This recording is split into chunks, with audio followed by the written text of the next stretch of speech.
أجمعين اللهم صل وسلم عليه وعلى آله.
Sadatina Abi Bakrin wa Umar Asmana wa Ali radhiyallahu anhum ma'ila ulil anbiya wal mursalin wal malaikati ajma'in wa ali kulli minhum was sahabati wat tabi'in wa tabi'in bi ihsanin ila yaumid ma'ila arwahi walidina wa ummahatina wa ajdadina wa jaddatina wa jami' masyayikhina wa masyayikhina wa mu'allimina muta'allimina ajma'in khususan wa mu'allifatul kitab وشارع هذا الكتاب وسمى الفاتحة وشاكرا ورحمنا حبيب البركة زوجتي أرجو المرحوم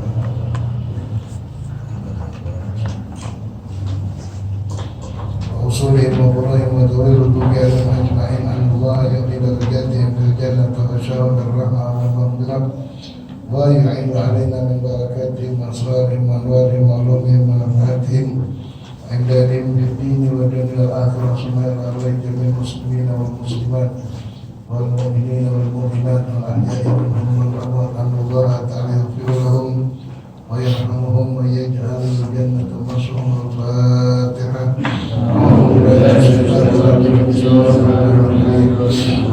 الحمد لله رب العالمين الرحمن الرحيم مالك يوم الدين إياك نعبد وإياك نستعين اهدنا الصراط المستقيم صراط الذين أنعمت عليهم غير المغضوب عليهم ولا الضالين. آمين. Halaman 7.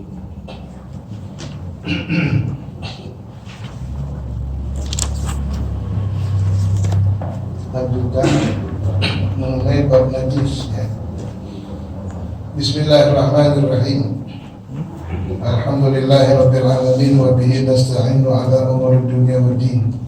Wassalatu wassalamu ala asyrafil anbiya'i wal mursalin wa ala alihi wa sahbihi ajma'in. Allahumma shalli wa sallim wa barik ala sayyidina Muhammadin al-Fatih lima ughliqa al-khatimi lima sabaqa an-nasir al-haqqa bil haqqi wal hadi ila siratikal mustaqim wa ala alihi wa sahbihi haqqa qadrihi wa miqdaril azim. Allahumma akhrijna min zulumatil wahmi wa akrimna bi nuril fahmi waftah alaina bi ma'rifatil ilmi wa hassin akhlaqana bil hilmi wa sahhil lana abwaaba fadlika wansur alaina min fazaili rahmatika ya arhamar rahimin. Allahumma iftah lana hikmataka wansur alaina rahmataka ya zal jalali wal ikram. Allahumma inni istawda'tuka ma qara'tu wa sami'tu ma hafiztu fardudhu ilayya inda hajati ilayhi. Bismillahirrahmanirrahim. Wa qala radhiyallahu anhu ankum. Halaman 7 baris yang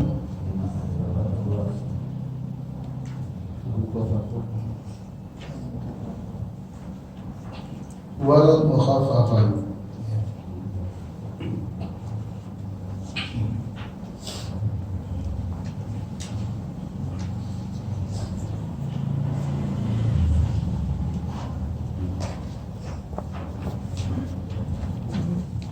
Bismillahirrahmanirrahim.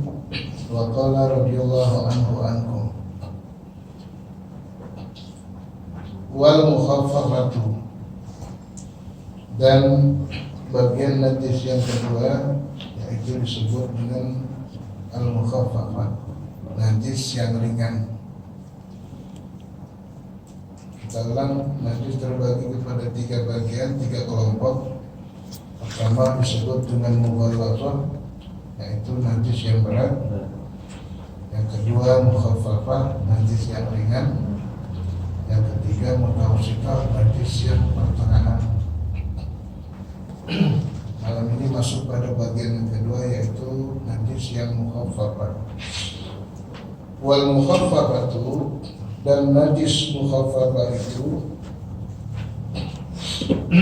baulus sabi, adanya pada baulus sabi, kencing anak laki-laki, kencing bayi laki-laki. Baulu kencing, asabi bayi laki-laki. Wal mukhaffafatu, dan najis yang mukhaffafah baulus sabi, yaitu kencing bayi laki-laki. Allati lam yat'am ghairal labani, yang tidak makan kecuali susu murni. Bayi yang tidak makan kecuali susu murni. Lam yat'am, tidak makan, belum dikasih bubur bayi, ya, belum dikasih tajin, kan ada air tajin. Hanya ini bayi hanya makan atau minum susu murni saja.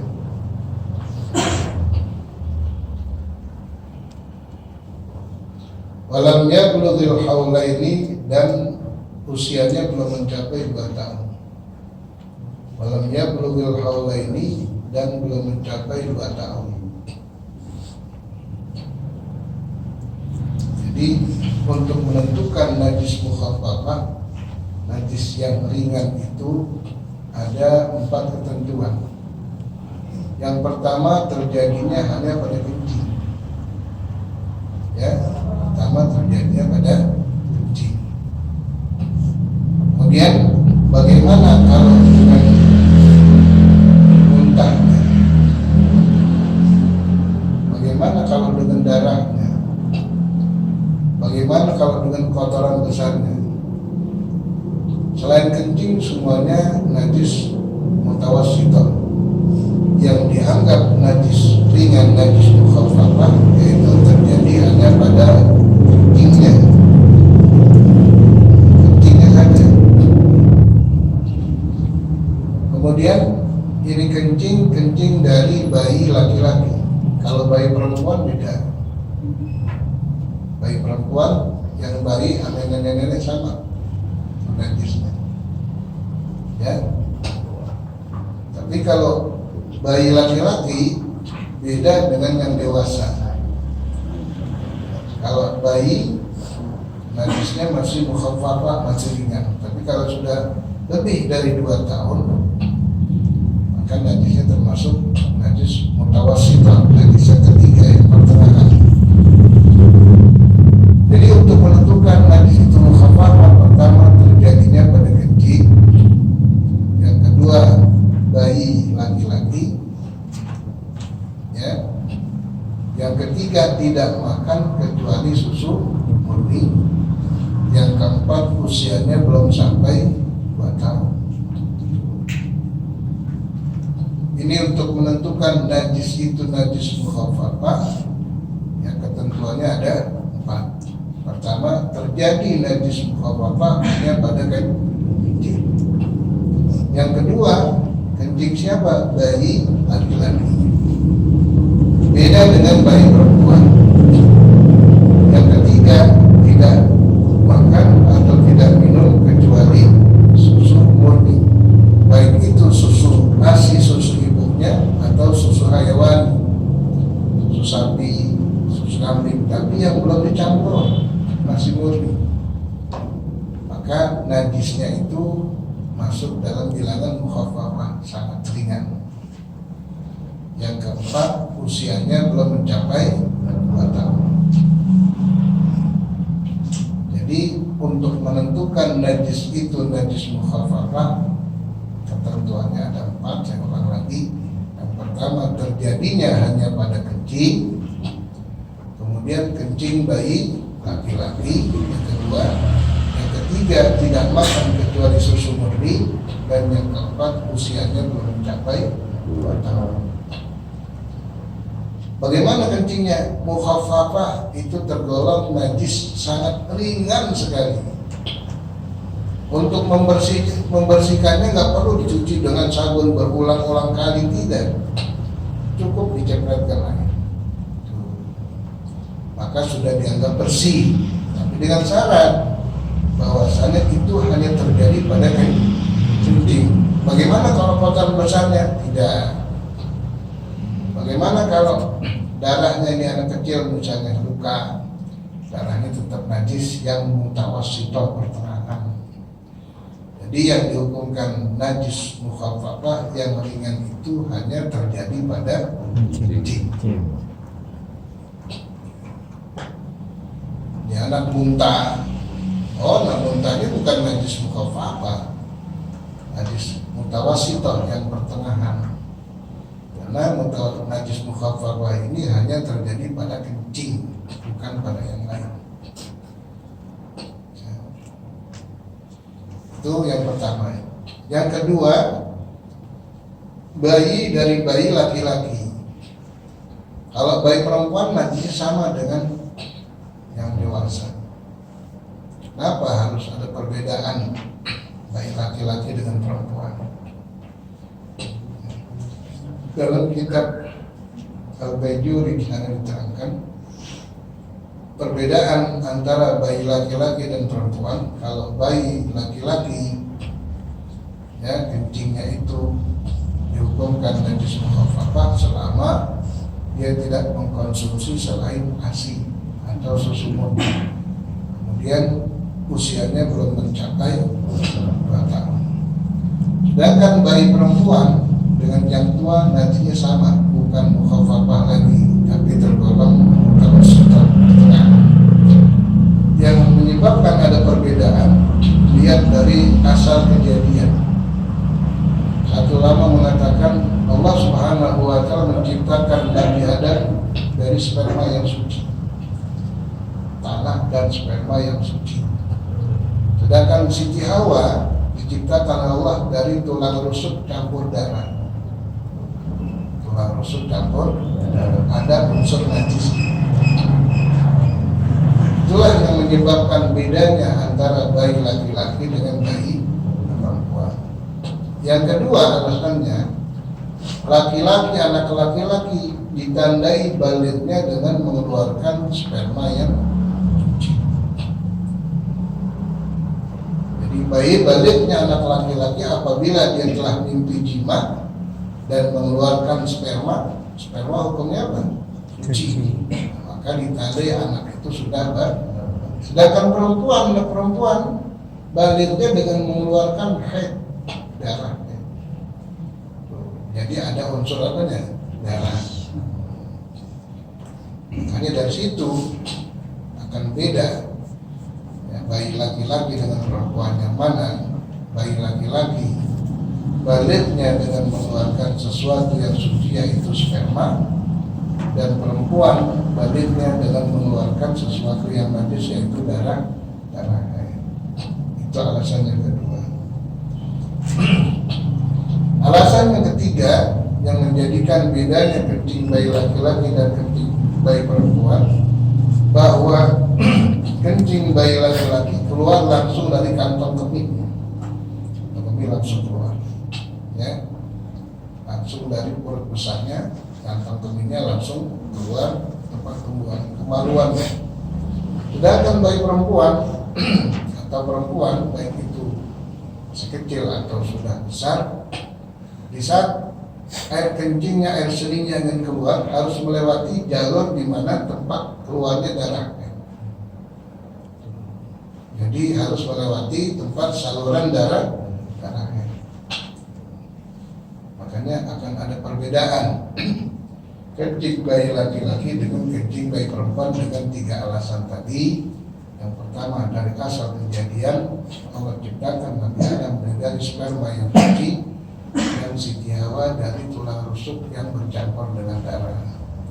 Yang kedua, ya, baliknya anak laki-laki dengan mengeluarkan sperma yang suci, dan balignya anak perempuan mengeluarkan darah haid yang najis. Yang ketiga, bahwasanya kencing bayi laki-laki keluar langsung dari kantong kemih ke pembuangan yaitu kemaluan depannya, sedangkan perempuan harus melintasi saluran di mana keluarnya darah haid. Itu semuanya hasil penelitian ulama-ulama. Itulah alasan yang membedakan antara kencing bayi laki-laki dengan kencing bayi perempuan.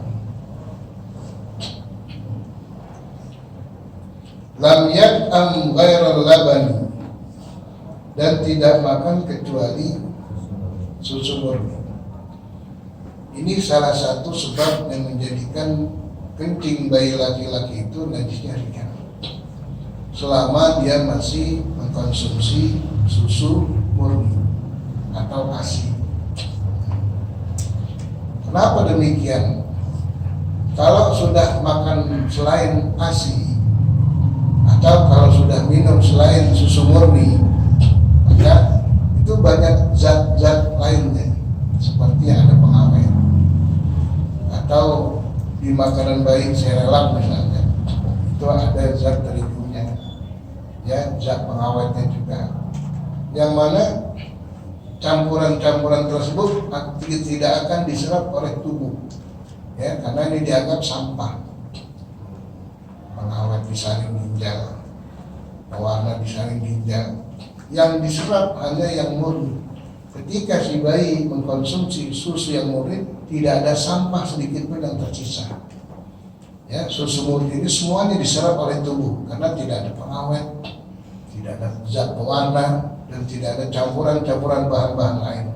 Kalau dalam makanan yang ada campuran-campuran, maka akan dipisahkan dengan sendirinya dan dijadikan sampah, dibuang jadi kotoran besar. Tidak semuanya diserap oleh tubuhnya.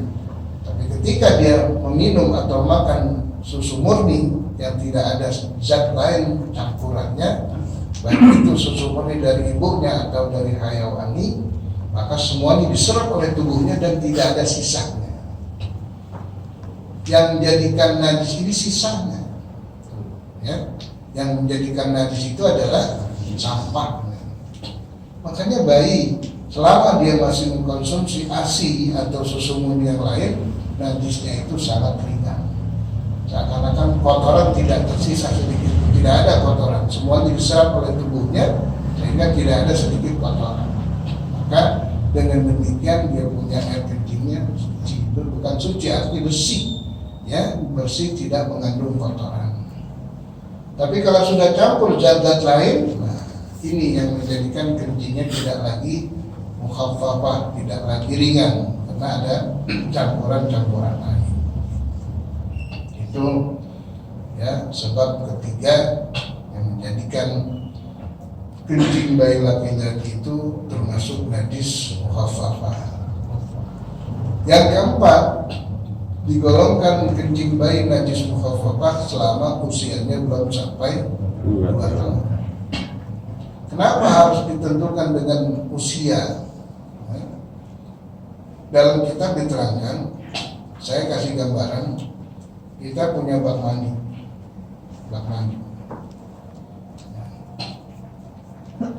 Kita isi air dari pompa, tanggul, atau dari toren masuk ke bak mandi, air bersih.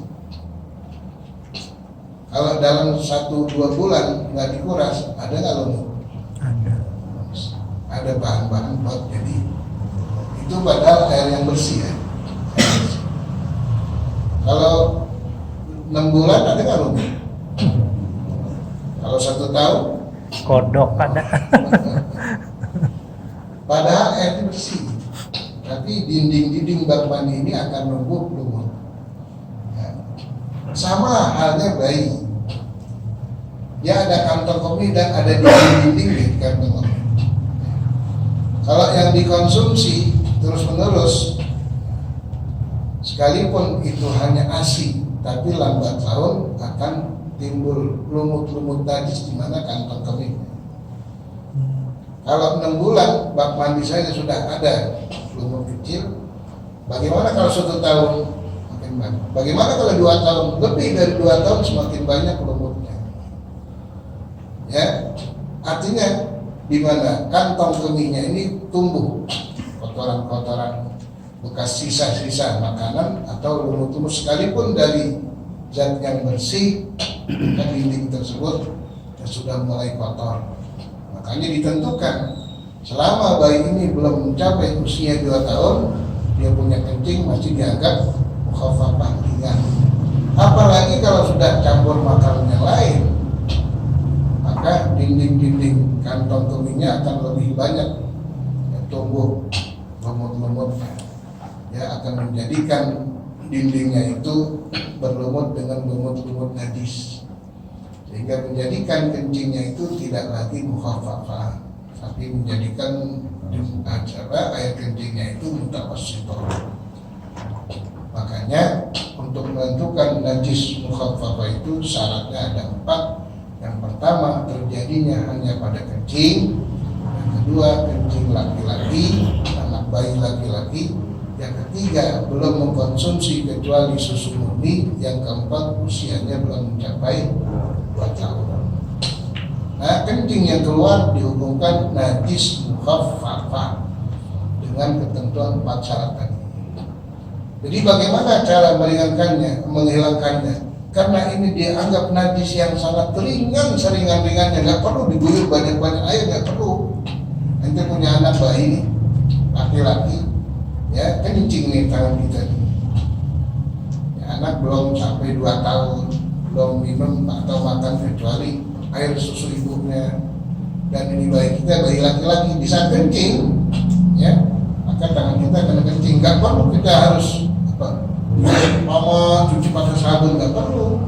Bahkan saking ringannya ambil air cepretin sampai basah semua udah bersih.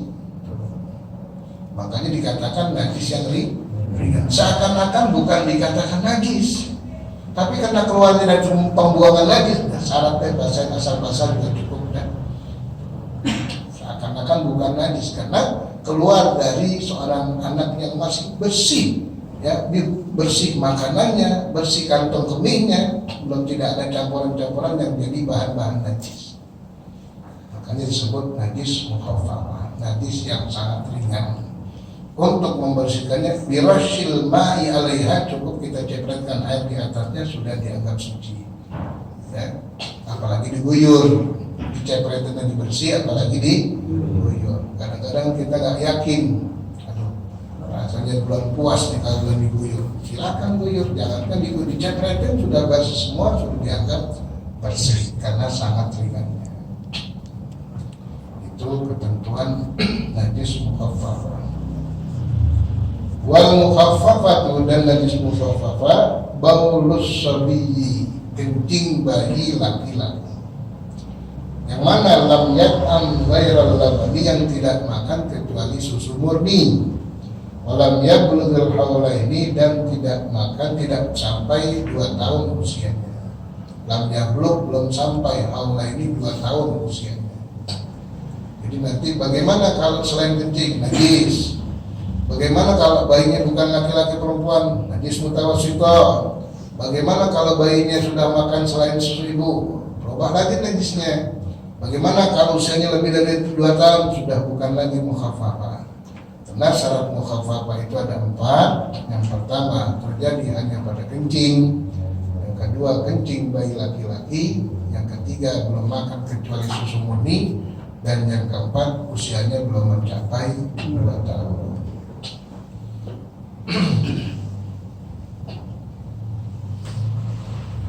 Wal mutawassithatu, dan najis mutawassithah sa'iran najasati, semua najis-najis selain yang disebutkan di atas. Pertama, anjing babi, termasuk najis yang mughallathah, yang berat, dan kencing bayi termasuk najis mutawassithah. Selebihnya dimasukkan pada kelompok yang ketiga, yaitu najis mutawassithah.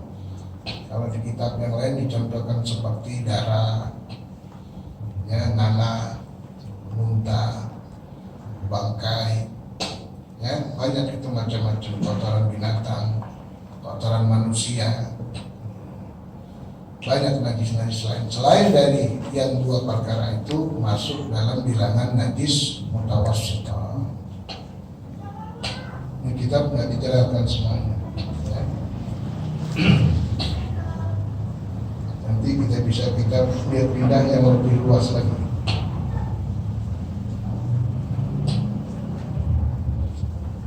Wal mutawassithah, dan najis yang mutawassithah, apa itu mutawassithah? Yang pertengahan antara mukhaffafah ringan dan yang berat, tengah-tengah ini mutawassithah.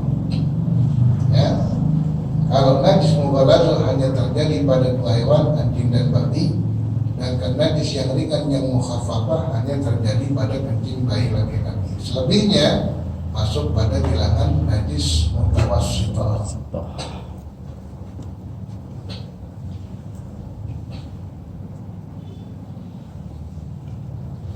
Faslun, kita lanjutkan.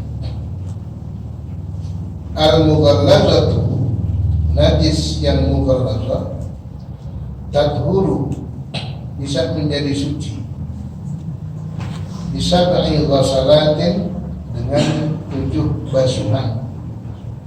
Ya, apabila benda kita atau apa saja yang tercemar dengan najis mughalladzah itu bisa kembali menjadi suci dengan aturan berikut ini. Yang pertama, tathuru bisa ghasalatin, akan menjadi suci kembali dengan 7 kali basuhan. Ba'da izalati ainiha, setelah menghilangkan kotorannya. Ya, setelah menghilangkan kotorannya. Kita di jalan ya, nginjak kotoran atau babi, langkah pertama bersihkan dulu kotorannya, dari sendal bisa bersihkan dulu. Ya, kalau sekadar dicuci dengan sabun 1 kali saja itu belum suci, karena ini tergolong najis yang berat. Bagaimana supaya sendal kita, sepatu kita menjadi suci kembali sebagaimana semula? Maka syaratnya dibasuh dengan 7 kali basuhan. Ya, sab'i ghasalatin, dibasuh dengan 7 kali basuhan. Kemudian idahunna biturabin, salah satu dari basuhan itu harus campur tanah. Misalnya sudah kita bersihkan, ambil air yang kita campurin tanah. Ya, atau tanahnya kita gosok di sendal kita bisa, atau air kita campurin tanah. Setelah itu dibasuh. Itu harus ada hitungan, sampai 7 kali siram, 7 kali basuh, harus dihitung. Ya, kenapa? Takut kurang. Kalau lebih boleh ya, boleh lebih, tapi jangan sampai kurang. Ini menjadi syarat. Kok kenapa harus 7? Kenapa harus 7? Dalam urusan agama ada 2 macam. Ada yang disebut amrun ta'abbudi, 1. Ada lagi yang disebut amrun ta'akkudi. Dalam urusan agama ada 2 perkara. Yang pertama ada yang disebut amrun ta'abbudi, perkara yang harus kita turut, jangan banyak tanya. Ta'abbudi harus kita perhamba. Yang kedua amrun ta'akkudi, perkara yang harus masuk logika baru kita amalkan. Itu perkara agama selalu begitu.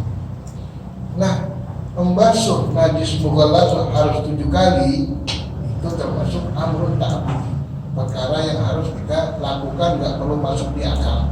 Ente ngerti nggak ngerti, jalanin, agama maunya gitu. Ini termasuk amrun ta'abbudi. Mana contoh lain amrun ta'abbudi?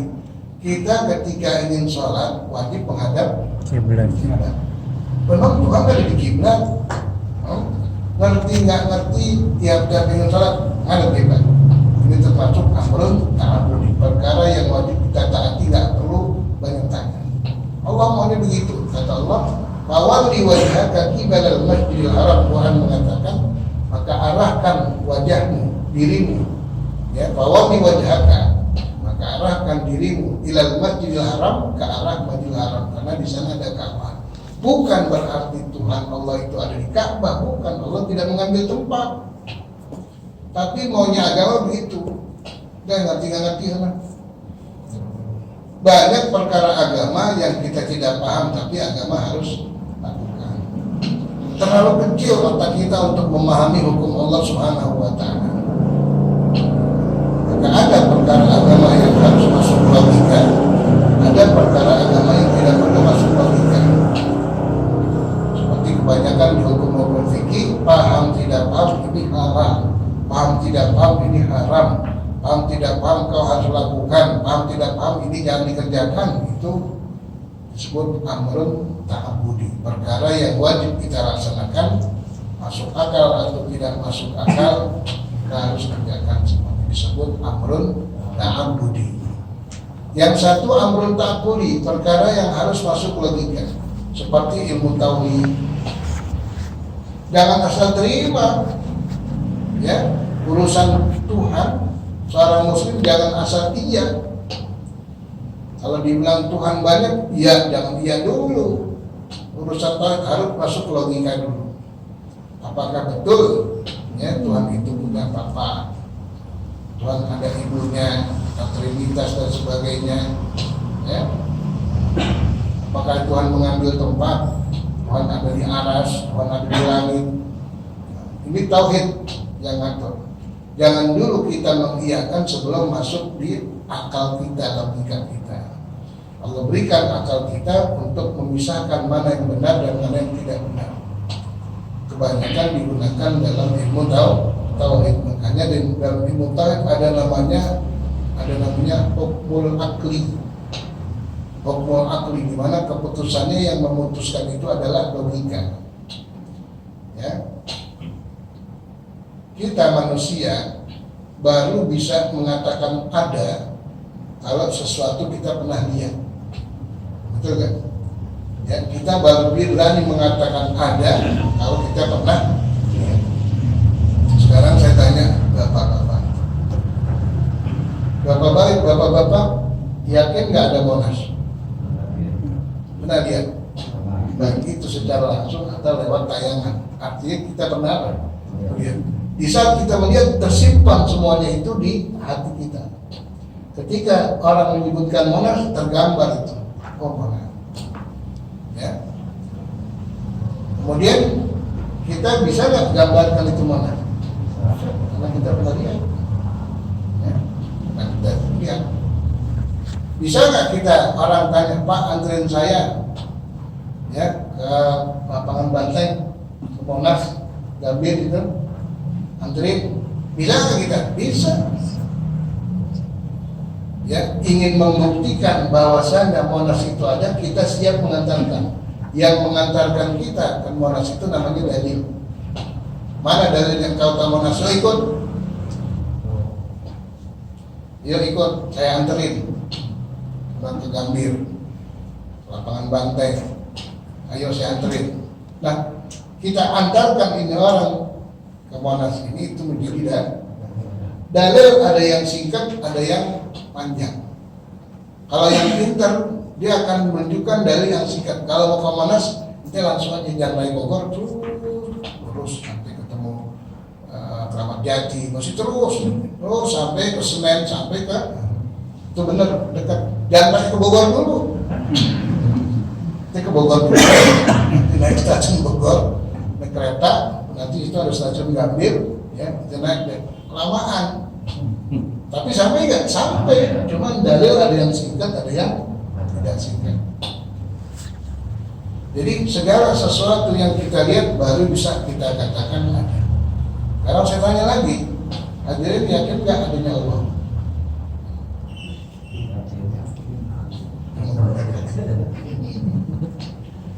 Pernah lihat? Sedangkan sifat manusia baru mengatakan iya kalau dia pernah. Tapi kalau pernah lihat, kalau saya tahu, yakin saya tahu. Tauhid main akal, itu tauhid. Jadi disebut hukmul akli. Kalau akal kita belum mengiyakan, jangan dulu. Islam tidak mau menipu umatnya dalam ketuhanan. Jadi hukumnya hukum akli. Kalau agama, kalau fikih, hukum syar'i, ketentuannya yang bilang iya dan tidak Quran, haram dan tidaknya Quran. Kalau Quran sudah mengatakan haram, masuk akal tidak masuk akal, kita harus terima. Ya. Kan hukum terbagi tiga, ada hukum syar'i, ada hukum akli, ada hukum adi. Ya. Kalau hukum syar'i, fikih biasanya urusan ibadah. Yang memutuskan, yang menentukan hukum-hukumnya itu adalah Allah Subhanahu wa Ta'ala. Dia nggak bisa berubah, nggak bisa dirubah. Kalau sudah haramnya haram.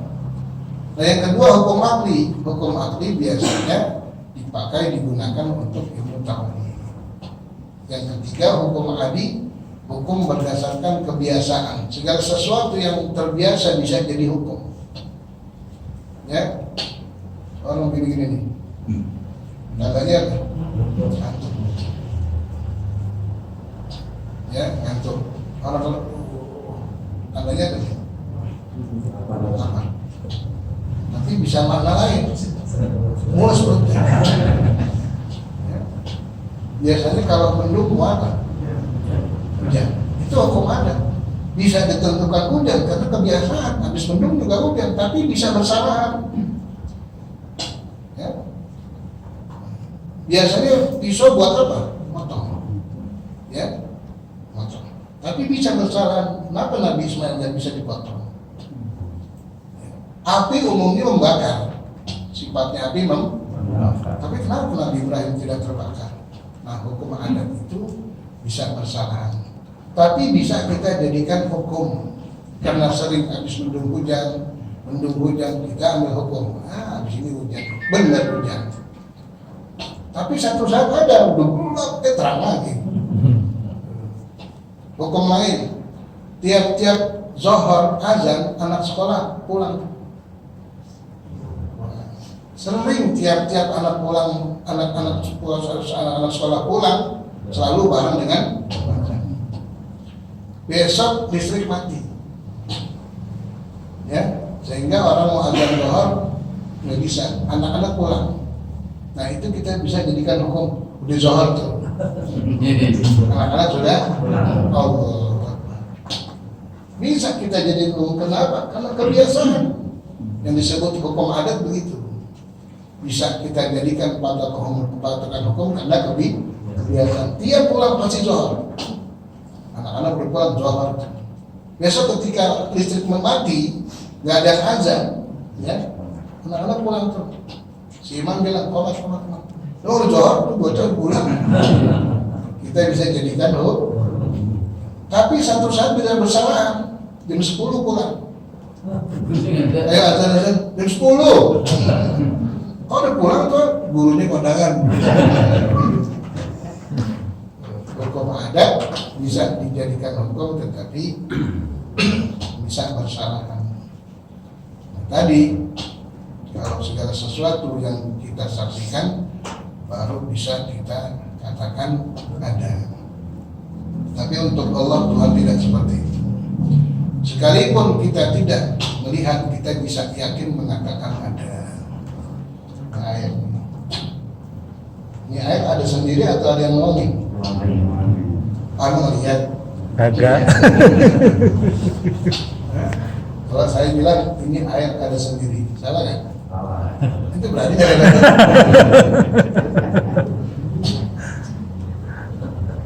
Ya. Kita tanya, kita datang ke Pak Lurah, saya bilang ini ayat ada sendiri, yang mana percaya? Pak Lurah bilang benar, Pak Ismail benar, ini ayat ada sendiri, benar Pak Lurah? Takut kualat Panggil Presiden Prabowo, Pak Presiden, MBG. Ada sendiri atau ada yang lain? Presiden bilang ada sendiri, salah nggak Prabowo? Jadi dia ngomong ini hal selain Allah. Sekalipun kita tidak bisa melihat, orang yang menuangkan akal kita mencerna, nggak mungkin ini ayat ada sendiri. Pasti ada yang bisa ketahuan, ada yang nuangin dari hasil. Ini kerjaan saya banyak ada di sini untuk hasil kerjanya. ada bekas telapak nih. Saya bilang, ini ada sendiri nih telapak. Percaya nggak kalau ada sendiri? Nggak percaya. Pasti ada yang lewat. Ini telapakannya. Oh, mungkin ada sendiri. Nggak bakal dibenerin nanti. Pasti ini apa? Ada yang lewat. kita lihat nggak yang lewat? Nggak lihat, sekalipun kita tidak lihat pelakunya, lihat dari hasil kerjaan. Telapak ini menunjukkan adanya seseorang yang lewat. Di belakang ada ngetok-ngetok tembok nih. Itu bunyi sendiri apa ada ngetok? Ya. Nah, bagaimana kita bisa yakin adanya Allah alam semesta yang Allah ciptakan ini? Ya, jelas-jelas tidak ada makhluk yang manapun yang mampu menciptakan 7 lapis langit. Berikut isi-isinya. Ada bulan, ada planet, ada matahari. Ya. Begitupun 7 lapis bumi, tiap-tiap lapis ada penghuninya. Yang paling atas manusia dan hewan-hewan dan macam-macam. Lapis kedua ada lagi. Ini bukan ciptaan manusia. Ya, ciptaan yang begitu hebat ini mahakarya Allah Subhanahu wa taala. Sekalipun kita tidak bisa menyaksikan zat Tuhan, tapi kita bisa yakin adanya Tuhan dengan hasil kerjaannya. Jadi yang mengatur siapa? Akal. Ya, sebagaimana dicontohkan. Kembali, jadi dalam urusan agama ada yang namanya amrun ta'abudi, ada yang namanya amrun ta'abudi. Cukup sampai di sini dulu. Wallahu a'lam bishawab. Wal mukhafarat sudah selesai ya.